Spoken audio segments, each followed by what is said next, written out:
What is the deal, beautiful people? My name is Ramon. This is Lifestyles Defined. And on this channel, we talk about technology all day, every day. And today we're talking about the Huawei P20 Pro. My God, what a Ferrari of a device. She say, do you love me? I tell her only partly. I only love my bed and my mom. I'm sorry. 50 dub, I even got it tatted on me. Huawei's got a bit of a Windows Phone-esque thing going on here where there are some forces at B that just doesn't want them to succeed. We're talking about our government, right? And this is not a new thing. The government has been warning not only the carriers, but some of the retailers like Best Buy and Target and whatnot about selling these Huawei phones. And we're seeing in the last few months, T-Mobile stepped away, AT&T stepped away, Verizon is rumored to have stepped away, but they don't sell Huawei phones, so okay. And then Best Buy is pulling them from the show floors or whatever. I mean, I did a little digging as to what that's about, and as best as I can come up with, it's something to do with the 5 gig network. It's some strangeness. I stay far away from anything politics, so I don't have a solid answer for you, but research it is probably interesting to you if you care. Long story short, we will not be seeing Huawei in the States. The carriers killed Huawei like they did Windows Phone. Moving on to the P20 Pro, there is something about this phone that immediately I liked. Before I even saw any of the specs, I guess I pretty much just saw the design. I was like, oh, okay. What I like about what Huawei has done here, and I've always said this about Microsoft with the Surface line and how they chased Apple. If you want to chase Apple and you want to be considered premium, you need to sell at a premium price. And Huawei is holding no punches. This device goes for a whopping $1,100. Mind blown, right? And this is at a time when people are like, oh, the iPhone 10, you know, it's not worth the price, at $1,000, and it's not even as, you don't get the big screen like you do on the Plus and yada, yada, yada. And here comes Huawei with a literally balls to the wall piece of device that I think is worth every penny. Wow, good on them. So if you're looking at the design, yes, this thing is beautiful. It's got a very sleek, very tasteful design. I quite like the mirror finish on the colors on the back. You've got the old school fingerprint reader on the bottom on the home button. I got nothing against that. What I have something and everything against is that notch.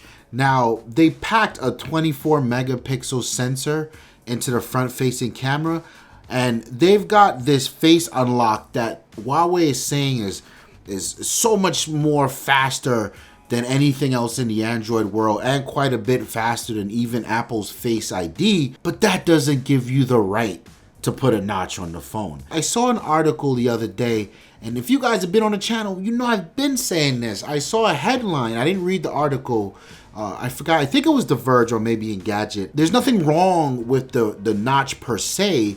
Companies are just doing a terrible job at justifying it. And this is my entire point about the notch. Why do you have the notch? You know, we clown Apple, we make fun of Apple, but at the end of the day, Apple has got a Xbox Connect at the top of your phone. What else were they supposed to do? What is Huawei's stance on this? We got a 24 megapixel camera? No, get out of here with that. Back to the device, a 6.1 inch OLED, which looks beautiful by the way. They're not running that Snapdragon. They've got a Kirin 970, which I hear is no slouch. I don't know. I guess it's a Chinese thing. 6 gigs of RAM, 128 gigabytes of storage. IP67 rated, and IR blaster, fast charging, and they've even got some trickery going on with a hi-fi mode and Bluetooth, and then they've got their own skin on top of that. So these guys are going out of their way to sort of remind me of what Samsung used to be. And let's be fair, what Samsung is right now, right? They're just throwing wild amounts of specs at it. And you know what? This phone does look a little more attractive to me than my Galaxy S9 Plus. Check out that review if you have not already. There's some tricks here. Boy, is there, this is the showstopper. This is the first camera on the market with a triple camera cluster on the back. When I first saw this in the leaks, I sort of like, I shook my head and what are you possibly doing with 3 cameras? Like, I don't get it. But here it is. You know, I watch the same videos you guys watch. I looked at the same articles about and testing the cameras you guys did, and so far it is impressive what I'm seeing. It is reminding me of the Lumia 1020 days of old. The first camera is going to be a 20 megapixel monochrome image. 20 megapixel monochrome camera. And that provides not only black and white information, which is supposed to help with the overall contrast of the image, but if you want to shoot just black and white, that camera is supposed to kill it. There's an 8 megapixel telephoto lens on there, which is par for the course for a lot of what we see in today's world. And then there's a 40 megapixel 1.8 aperture at the third camera, or the primary camera. And that's like, wow. Not only is it a 40 megapixel camera, but they're saying the sensor is so many times larger than anything else on the market. And that is the key. You know, Samsung could pack a 40 megapixel camera on the sensor that we have in the Galaxy S9.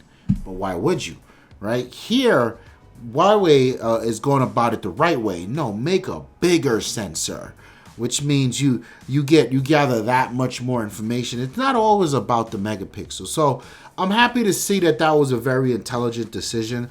And because of it, they've got like some crazy optical zoom with all 3 cameras mixed in together, and there's a lot of slow motion features going on there, so that's also dope. There's some AI capabilities. I guess a large part of this Kirin processor is how it handles AI, and they've got a good bit of like AI stabilization and AI focusing to sort of predict where you're going, what you're doing to give sharper images. It sucks that in the US we'll never get to really see this phone. You know, I don't know if you trust your government, whatever the hell they're saying about Huawei, why they don't want to let a Chinese company in and all this craziness. You got to give a round of applause to these guys for pulling it out and really just excelling to such a premium device.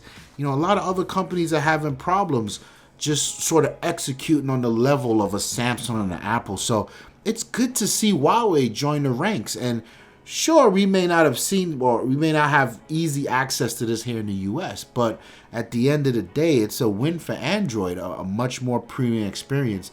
I want to know what you guys think in the comment section below about this Huawei P20 Pro. Don't forget to like the video if you like it, share it with a friend, why not? And don't forget to subscribe to the channel. We got plenty more coming. And by the way, if you want to hang out with the LD Familia, you just want to talk shit all day, there's a Telegram group for that.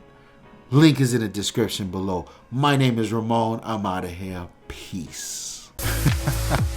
Well, I guess. And the reason we started Lifestyles Defined is because if we weren't on camera arguing about these things, the technologies, the phones, the iPhones, the Androids, the cameras, the games, we'd be on the phone arguing about it.